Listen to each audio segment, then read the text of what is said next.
اور یہاں پر ناظرین میں ایک بات عرض کرنا چاہوں گا، خاص طور پر جو اس وقت لوگ ظاہر ہے کہ حج پر جا رہے ہیں، کچھ جا رہے ہوں گے، کچھ کو سفر کرنا ہوگا، تو ناظرین یہاں پر یعنی آپ یوں سمجھ لیجئے کہ یہ جو حج ہے نا، یہ ایسا نہیں کہ اس امت پر ہی لازم تھا، بلکہ تمام انبیاء نے یعنی حج ہر دور میں رہا ہے، اور تمام انبیاء اور رسول اعظام علیہم السلام نے جو ہے وہ حج فرمایا ہے۔ اب حج میں جو اصلاحات ہیں، ظاہر ہے کہ عیسیٰ علیہ السلام کے بعد تقریباً کم و بیش 550 برس کا جو عرصہ ہے وہ گزرا، اور پھر ایسا وقت بھی آیا کہ عیسیٰ علیہ السلام کی جو تعلیمات تھی وہ محو ہو گئی۔ پھر زمانہ جاہلیت تھا، اور اس میں لوگ یعنی خانہ کعبہ بھی آتے یا حج بھی کیا کرتے۔ تو ناظرین زمانہ جاہلیت میں کیا تھا، ہم یعنی اختصار کے ساتھ تھوڑی تھوڑی چیزیں بیان کریں گے، اور پھر اسلام نے اس میں کیا اصلاحات فرمائیں۔ مثال کے طور پر زمانہ جاہلیت میں طواف ہوتا تھا، لیکن کیا ہوتا تھا کہ برہنہ طواف،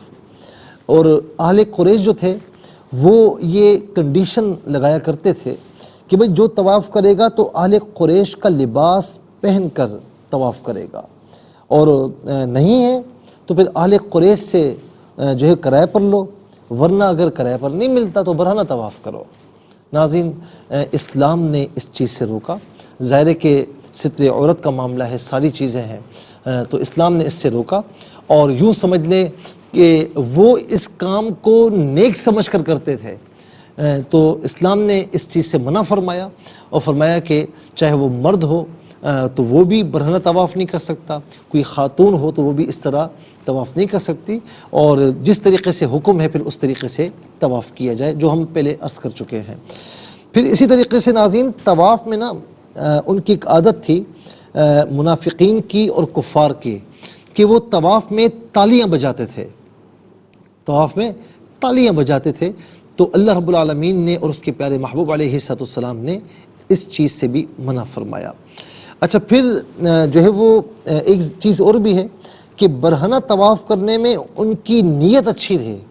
کہ جی ہم تو بالکل یعنی اللہ تعالیٰ کی بارگاہ میں بس ایسے ہی ہیں، اور بس ہم بالکل ایک یعنی اپنے آپ کو فنا کر کے اس طرح پیش ہو رہے ہیں، تو ان کے گمان میں وہ اچھی نیت کے ساتھ کر رہے تھے، لیکن اس کا مطلب کیا ہوا کہ اچھی نیت کے ساتھ بھی اگر کوئی کام ہے اور وہ کام شریعت مطہرہ سے متصادم ہے تو اس کام سے شریعت مطہرہ روکتی ہے، چاہے اس میں اچھی نیت کیوں نہ ہو۔ پھر اس کے ساتھ اہل یمن کا یہ طریقہ تھا کہ وہ کہتے تھے ہم توکل کرنے والے ہیں، ہم توکل کرنے والے ہیں، تو سامان حج لے کر نہیں جاتے تھے، اور وہاں پہنچ کر وہ لوگوں سے مانگتے تھے۔ تو اللہ رب العالمین نے اس بات کا رد فرمایا کہ ظاہر ہے کہ ہمارے یہاں مسلمانوں میں امت محمدی صلی اللہ علیہ وسلم میں جو شخص صاحب استطاعت ہے تو اسی پر زندگی میں ایک بار حج فرض ہے، جو صاحب استطاعت نہیں ہے تو اس پر حج فرض ہی نہیں ہے۔ تو اب وہ کیا کرتے تھے کہ اس بات کو نیکی سمجھتے تھے کہ بھائی ہم توکل کرنے والے ہیں، چلے جی ہمارے پاس کچھ بھی نہیں ہے، نکلو حج پر۔ تو اللہ رب العالمین نے ان کا رد فرمایا کہ وَتَزَوَّدُوا فَإِنَّ خَيْرَ زَادِ التَّقْوَىٰ، کہ جب تم سفر حج کے لیے نکلو تو زاد راہ لے کر نکلو، اور سب سے بہترین جو زاد راہ ہے وہ تقویٰ ہے۔ اور قریشی کہتے تھے کہ بھئی کھانا بھی ہم سے لے لیا کرو، تو وہ جا کر وہاں کھانا مانگتے تھے، تو اس طریقے سے فرمایا کہ اس طریقے سے نہ کرو، بلکہ جب تم حج پر جاتے ہو تو تمہارے پاس ساری چیزیں ہونی چاہیے، مانگنے کی ضرورت محسوس نہیں ہونی چاہیے۔